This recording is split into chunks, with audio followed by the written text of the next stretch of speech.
I think, therefore I am. A simple phrase, but behind it was a man in crisis. René Descartes, a 17th century French philosopher, spent much of his life questioning everything. His beliefs, his thoughts, even his own body. He doubted so much that eventually the only thing he couldn't doubt was the fact that he was doubting. This gave him comfort in his existence. He was doubting, therefore he was thinking. He was thinking, therefore he was existing.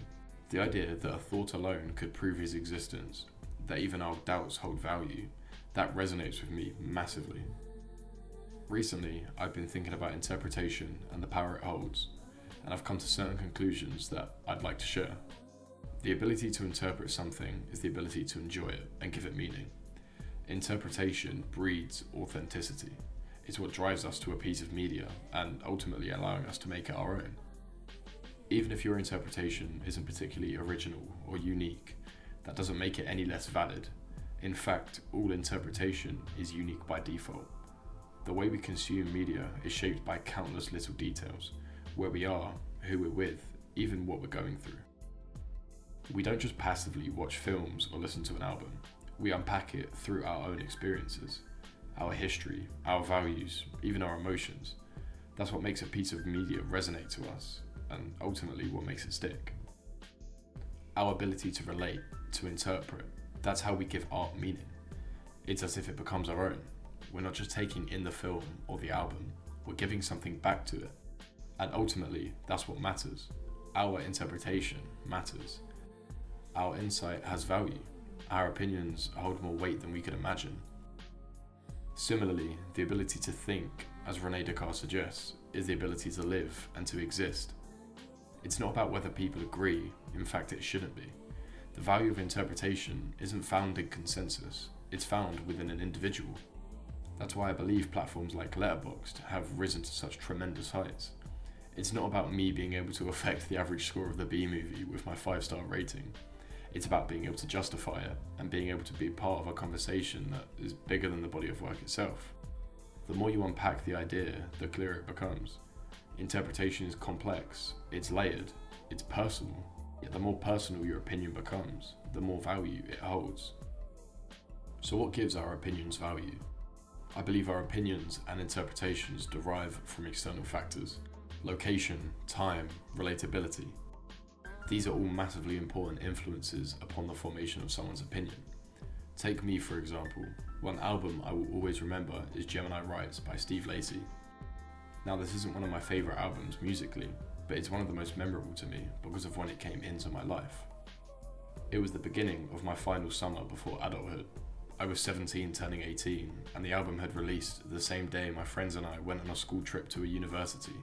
A week-long stay that would give us an insight into what our lives could potentially hold for us after school. The sunburn, the late night conversations, the nerves about the future, it's all tied to that album. Every time I hear it, I'm back there. And that association gives it weight in no way a critic could ever measure. We often think our emotional reaction is the sole thing shaping our opinion. This isn't an uncommon relationship to share with film or music.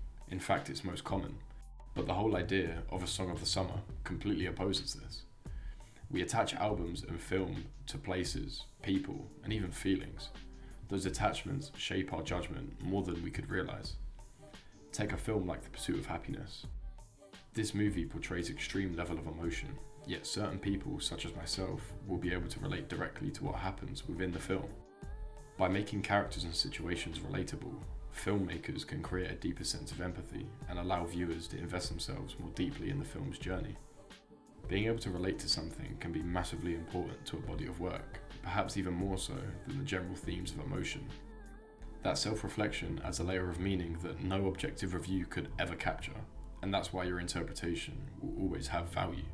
Because no one else has the ability to live it the way you did. No one else has the ability to experience it the way you did. Additionally, I believe the art we consume is what brings us together. Forming a relationship with a body of work that transcends into something tangible, something that feels alive, is rare but never impossible. Tying a song or film to a person often happens through deep admiration. Sometimes because we see them within a body of work, other times it's because we see ourselves, and that's the entire point. Art doesn't exist in isolation. It exists because we engage with it. We choose to give it value through our interpretation. For example, what Sade does for me, allowing me to revisit someone I no longer speak to, that holds immeasurable value, a value no critic could ever quantify. Which is why I believe experiencing a body of work for yourself is the best thing you can ever do. Experiencing something for yourself is invaluable. All meaningful art revolves around human connection and emotion, because those are the things that truly endure. When we unpack an artist's emotion and relate it back to our own lives, we give the work depth it could never have had alone. Art doesn't just reflect life, it's something we can live through. A song, a film, even a painting. They all become vessels for our memories, our grief, and most importantly, hope. But this is all done through our own unique perspective. It is only once a body of work is released into the world to be loved, misunderstood, even broken apart, that it begins its true lifespan. Consequently, art continues to live through the lens of others. Each interpretation, each unique perspective is proof that ultimately your experience matters the most. In that way, every listener and every viewer is just as important as the artist. I believe that's the true beauty of art. It doesn't just ask us to explain ourselves, rather just for us to fully engage with it. It simply gives us something to hold on to, something to share with others, and, in times, something to relate to. Some memories stay stitched within songs, others woven between the scenes of a film, but we can almost always find ourselves within. Art lives on because of the value we derive from it. Art doesn't discriminate from person to person, therefore it's the individual that brings it longevity. Ultimately, interpretation is your ability to enjoy something, so don't allow yourself to take such power for granted.